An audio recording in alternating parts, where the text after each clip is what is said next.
Welcome to How Preschool Teachers Do It. This is Alison Kentos. I am an early childhood educator. And this is Cindy Tarabush. I am an early childhood consultant. This podcast is for parents and early childhood professionals. Let our experience and research-based knowledge become your guide. Welcome back, preschool peeps. Hi, peeps. We're on our second episode 152, in fact, of using titles like Truth and Repetition with Alison and Cindy, or Cindy and Alison. We explained why in our last episode, but welcome to our new era. If you missed that episode, please go back and listen. It's a good one. To why we've decided we are spending way too much energy on figuring out titles that we really should be putting into other things. Yes. The creation, as I said, the creativity is in the episode. Or something. We don't know what. We have no idea. Oh, wow. Okay. So obviously, from the title of this episode, we're going to talk about two things: repetition and truth. But we're going to start with repetition. Repetition is something that children need, and it annoys a lot of adults. Well, yeah, but they need it. And they need it. You know, when they bring the same book to you 100 times, or when you're thinking to yourself, this child is not listening, I've said this 100 times, just know you have to repeat it. Repetition, it's very important. It's really what develops the connections in our brain and memory. And the more you see and experience something, the better chance that it's stored in your memory. The way the neurons connect in our brain is that when we encounter something new and we see something new, lots of neurons fire and try to connect. And the more often we encounter that thing, the better the brain can detect which connection relates to that fact. And then once it knows, that connection is strengthened and insulated, even with a material called myelin. And then that fact that now has been strongly connected and insulated in your brain can travel to more of your long-term memory. So repetition is really how we develop understandings of things and any kind of working memory, frankly. Right. Yeah. So repetition, very important in education. Why do children love it and adults get annoyed by it? Well, that's our stage of life, I think. Children crave repetition because their brains trying to make connections, and they're always being inundated with new things and new experiences and new facts. So the brain is saying, wait, can we repeat that other thing? Can we repeat that other thing? Can we repeat that other thing? So that we know which connection to make and insulate in your brain.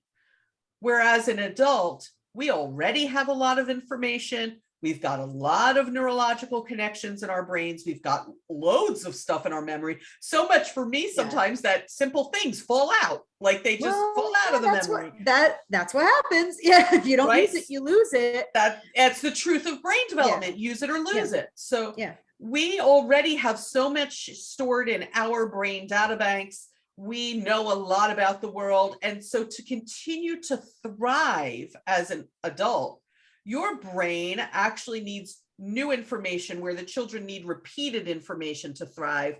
And so therein lies the conflict. What makes your brain thrive? Yeah. And I also think like it annoys adults so much because the material that the children want repeated is stuff that your brain's like, we've been here, we've done this, we don't need this anymore, so why are we going over this again?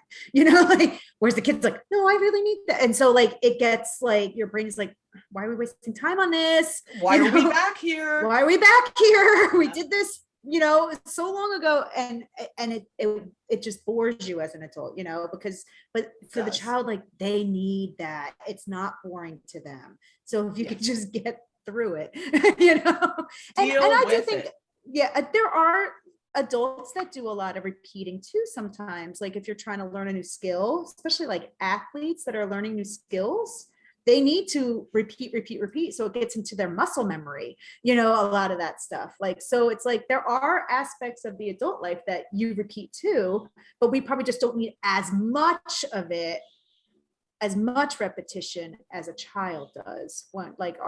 I think our brains catch on a little quicker. Because we can process information faster. Process it better. Yeah. Because we are so practiced at processing information, though the majority of our processing takes place while we sleep. That's why your dreams are so weird. Trying to find the right file in your brain for the information you encountered today. It's like your brain.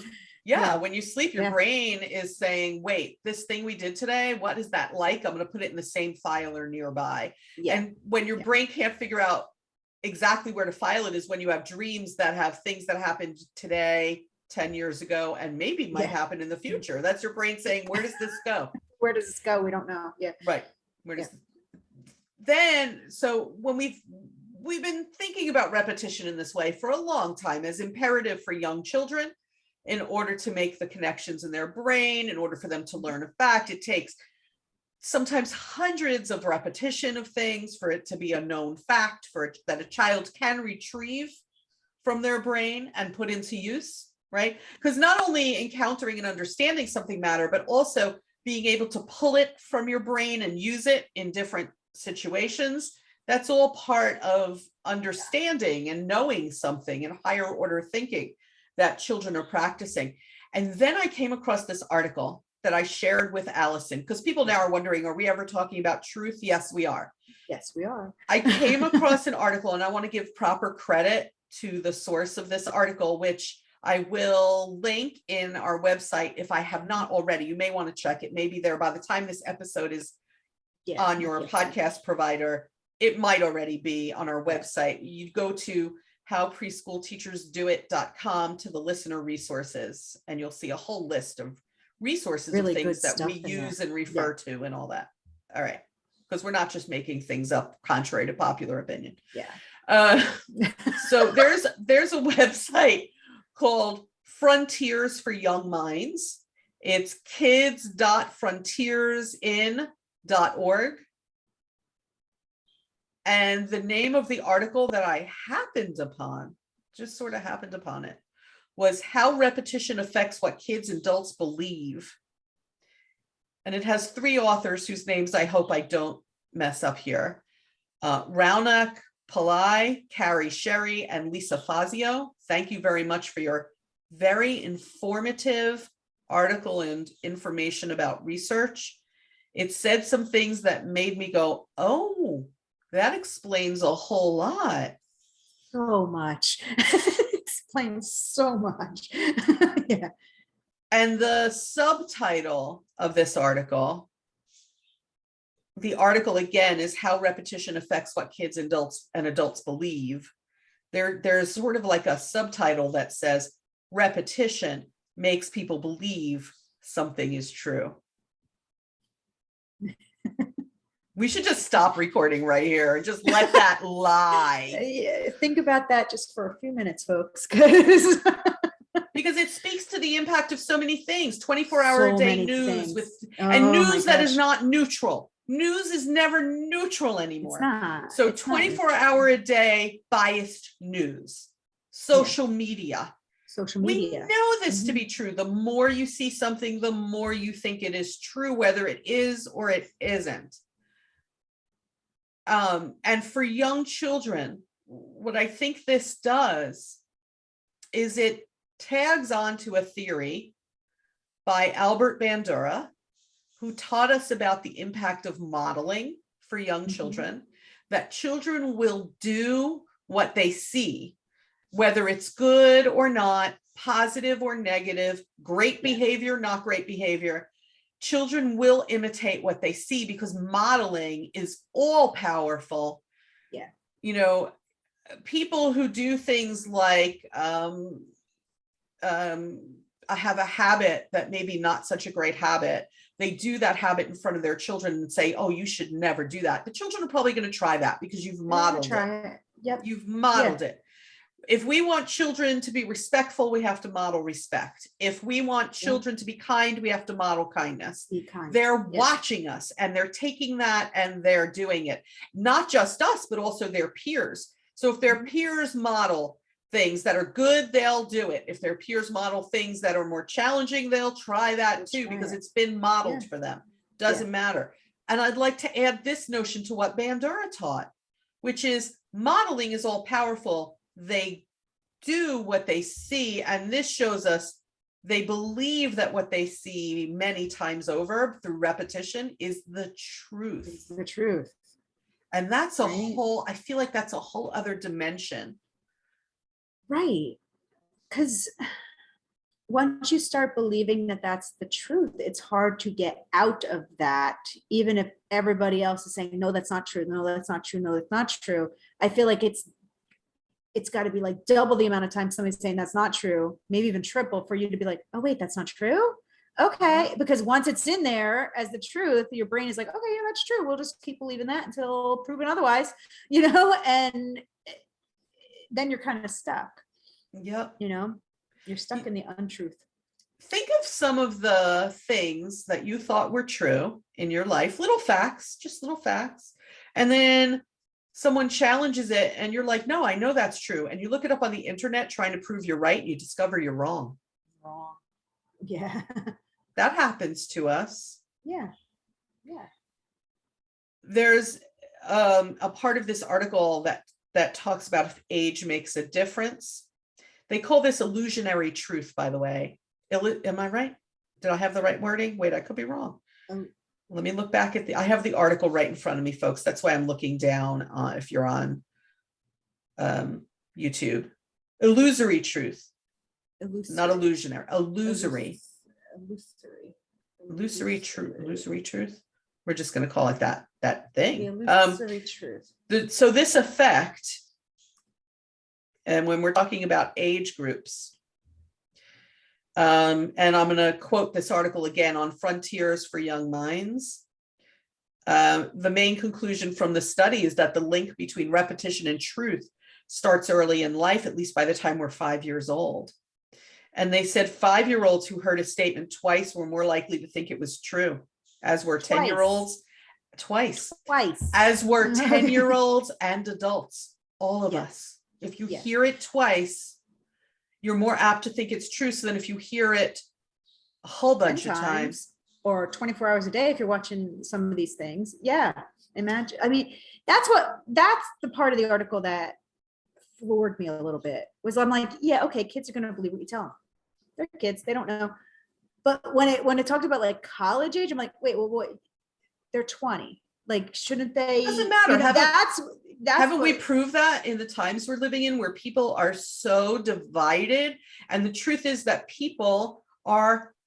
we are in part so divided. And I emphasize in part. In part, we're so divided because we tend to listen to the bias of the news that we agree with. Right. Also, you're not listening to all of it. Yeah. Also, if you've never seen, what's that special on Netflix? I think it's Netflix, where they talk about social media and the impact of it. That was an excellent special. Wait, is it the social experiment? Something like that. If you, what isn't it? The 100? No, that's a different one. That's a different one. Okay. So the truth about the algorithms on social media is that, let's say I'm reading an article that has a certain opinion of something happening out in the world. I click on that article and I spend X amount of time on it. The algorithm knows, the social media knows that this is something that will keep me on their app. So it will continue to send you more articles about that topic and with that same bias or opinion or prejudice. Yeah. Because they realize it appeals to you. And so what is their purpose is to make money. How do they make money? By having more viewership. Yep. How do they get more viewership? By feeding you the things you want to see. Yeah. So because we are all of us teaching these algorithms about us, the articles I get on my social media could be different than the articles Alison gets on her social Right. media, but because the articles all have the same point of view, we believe it to be true according to Right. the new information, is one Right. of the reasons why we believe it to be true. Not only because we're not being exposed to other things, it's the repetition It's that repeating. teaches our brain this must be true. So if Yeah. we're going to go back to talking about young children, this can be used for good or evil. It's Good, sure bad, or good. indifferent. This knowledge. I mean, it makes you think about the stuff that you might say to your child, you know, Or do like, in front of your or child. do in front of them. Because Yeah. not only will they imitate it, which we think, oh, they'll outgrow that, they'll make up their own minds. It becomes truth in their heads. It's truth in their head. So like if you're saying some not nice things to them or in front of them, like saying like, oh, you're not worth it, you're not worthy, twice. We just said they only have to hear it twice for them to start believing that. So think about that. Like even if you do something in front of them, it's twice. It's not like you have to do it 20 times. Twice. That's it. You know, I think about statements that have been made about children, especially generationally. Yeah. When I think about families, for example, you might have a child in a family who has trouble regulating their own emotions, and that child gets labeled as dramatic in the family, right? That child, so dramatic, or that child has no self-control, right? Or that child, whatever it is we would say about children, you're being one of the ones from prior generations, you're being ridiculous. You're being ridiculous. So let's say a child is in a family and has a sibling who acts in ways that adults say, she's being ridiculous. She's being ridiculous. My sibling is ridiculous becomes the truth in that child's brain. Yeah. Wow. Yeah. This isn't just about, if I hear very often that murder hornets are on their way here, I'm going to believe murder hornets are on their way here. It's actually a really personal thing. What we repeat about people, about situations, become truth. Well, I took a workshop many years ago, but it was fascinating. And it was even some of the stuff that you say to yourself, your brain will start believing. Yes. So it was like, if you're like, God, I'm so stupid. I can't figure this out. Now your brain's like, oh, you're stupid. You can't figure this out. And now your brain believes that because you keep saying that, like, wow, I can't figure this out. I can't figure this out. It must be really dumb. And your brain's like, okay, yeah, we're dumb, because you'll believe it, because it's like if you say that out loud, it's like being processed like 10 different times. Like you're thinking it, you're speaking it, you're hearing it, and your brain's like, oh, we heard that 3 times. Must be so true. It's truth. And so like the workshop said, like, you have to start saying things about yourself in the words, sometimes I can't figure things out. Like, and just adding that word sometimes in there, your brain's like, oh wait, not always. Interesting. Just today. Yeah. Just right now. And I started doing that for a while. I was like, every time I got lost once, I'd be like, sometimes I'm a person who would get lost, not like, God, why can't you figure this out? But it's like, so even the stuff you're saying to yourself, your brain starts believing. Yeah. So again, we can use this for good or not so good. Not so good. Yeah. If we keep saying things to children like, all human beings deserve kindness. Yeah. That could become truth in their heads. That could be truth. And then if you're modeling kindness, now, boom, look at that. You've reinforced this idea that you just said, Right. When I think about the things that I would love for young children to take in as absolute truth, and have it become a part of their foundational understanding of the world, we should be kind to all people is one of them. Yep. Another one would be, we need to guard our safety and our health. We need to think about our own safety and health. That's truth. That's truth. Right? Yeah. There are things, aren't there things when I think as an adult, there are things I know to be true that as an adult, I choose to ignore. And I probably did as a kid too. Like there's certain food I know to be true is probably really healthy for me and I'm not eating it. Still not going to eat it. Yep. That doesn't mean I don't know it's true. I know it's true. Yeah, I know it's healthy. I just choose not to do that. So there can be a difference between truth and action. Right? Yeah. I know it's true that if I exercise a certain amount every day, it's really good for my heart. Do I put that truth into action? Not always. Yeah. Yeah. Right. So having a truth be part of your understanding of the world is different than the actions you take sometimes. People might say, well, I'm always telling my child, you need to treat everybody with kindness. And then they'll come home and say some mean thing anyway. So it must not be right what you and Alison were saying, Cindy. Yeah. It doesn't become truth. Just understand that truth is different than the way we act. Right. As well. You still need to act on, like, if you really believe all people should be treated with kindness, then you need to model that behavior too. You can't say it and then not model it. But at the same time, here's another truth I'd love for children to understand. I'd love for children to understand every human being makes mistakes. Perfection isn't real. It's not real. Yeah. Mm-hmm. Yeah. Because then when they do make a mistake, they're not going to kick themselves over and over and over about it, thinking that, oh, I should be perfect. No, it's like, everyone's made mistakes. Those mistakes add up to experience that make you who you are, I have college students who they have, when they do their introduction, or they sometimes write a journal entry for class. And the assignment is to talk about their ideal early childhood setting. Who would they like to be in that setting? How do you perceive your role? And I can't even tell you how many college students say things like, I would like to be the perfect whatever. You're not going to be the perfect whatever. You're not going to be the perfect whatever. And you need to get that out of your head, because then when you do make a mistake or you do something out of the norm, you in your mind have failed when you haven't.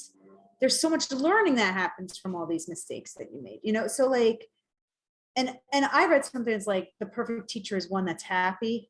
You know what I mean? Like, the kids just want you to come in and smile and be happy. And it's not all these crazy, and be kind, and be kind to them. Understanding. And yeah, the perfect teacher is one that makes mistakes and shows them that it's okay to make mistakes. And it's like, it's not like the fancy lesson plans or the Pinterest worthy classrooms. That's not the stuff they remember. They remember you. Like, you came in, you were yourself, you were happy, you smiled at them, you were kind to them when they needed it. You know what I mean? It's not these crazy lesson plans. They have to understand that perfection isn't real. I also think that it would be good for, these truths that we want to repeat to children, in addition to repeating things like, this is the letter L. It sounds like in addition to repeating that kind of thing to make it truth, we need to repeat the social emotional truths of life that we want them to know. Might need to do more of. Yeah. Honestly. Yeah. And instead of just expecting, right? Don't just expect, but consistently reinforce through your words and actions that this should be the truth of our world. Yeah. The world that we would like to see. Yeah. I just encourage everybody to sit on this notion that the more we repeat it, the more true they think it is. Think about the things that you do or say in front of the children and what you should prioritize. I'm not saying you say anything that they shouldn't have as a truth. I'm saying we need to prioritize the repetition. Is it more important, for example, in a large group gathering of children early childhood classroom to consistently be repeating, sit crisscross, sit crisscross, sit crisscross? Or is it more important to be repeating for children, let's make room and be kind. Let's make room and be kind. Let's sit and listen to my words. Listen to my words. Yeah. I would like listen to my words to be a truth they have in their brain, because then maybe they'll grow up to be active listeners, because they believe the truth is that we have to listen to other people's words. We should listen to other people. Yeah. So what are we prioritizing in our talk with kids? Is it stuff that really matters, or it just makes us feel better? Well, this whole, when you bring up this sit crisscross thing, to me, that's like teaching them, like, you must conform no matter what. And we have a whole other episode. Must sit this way, and it's like, I'd rather them learn. No, the important thing is to listen to whoever is talking, you know what I mean? To actively listen. The point is to like, let me include everyone here. So let me move my feet so I can make room for my friends, you know, like that's more important. And however they sit, as long as there's room for everyone, it's fine with me. Like, what why are we have our this, priorities? like, why are becomes we, the question, right? What are yeah. our priorities here? And so if I'm going to repeat things, let it be really, really meaningful, useful, and connected to their whole lives and the outside world. Yeah. You know, sitting with your legs crossed is not going to be forever. But again, we have a whole other episode about that you can listen to. Still, go like, look for it. Yeah, there are other things we say in classrooms that don't matter as much as we could phrase things differently and make it their truth. You know, walk in line. How about instead, let's make their truth stay to the side so other people can get by. Other people can pass. That's a way more useful truth. Yeah. Yeah.